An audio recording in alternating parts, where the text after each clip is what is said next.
আসসালামু আলাইকুম এভরিওয়ান, সবাই কেমন আছেন? ওই দিন গরুর পায়া নিয়ে আসছিল, তো সেটা পরিষ্কার করে রেখে দিয়েছিলাম। আজকে ফ্রিজ থেকে বের করে ভিজিয়ে রেখেছিলাম সেটাকে রান্না করব বলে।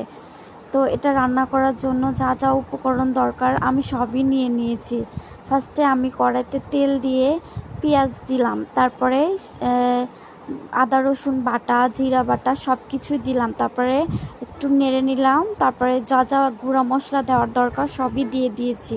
এরপর মশলাটাকে আমি খুব ভালোভাবে কষিয়ে নিচ্ছি, কারণ মশলা কষানোর ভিতরে কিন্তু তরকারির টেস্টটা বেড়ে যায়। তো এরপর আমি গরুর পায়াগুলোকে দিয়ে দিলাম, এরপর কষিয়ে নিচ্ছি, সুন্দরভাবে কষাতে হবে। এটা কষিয়ে এগুলোকে প্রেসার কুকারে ঢেলে দিয়েছি। তো তারপরে হয়ে গেল আমার গরুর পায়া রান্না করা। কেমন হয়েছে সবাই জানাবেন।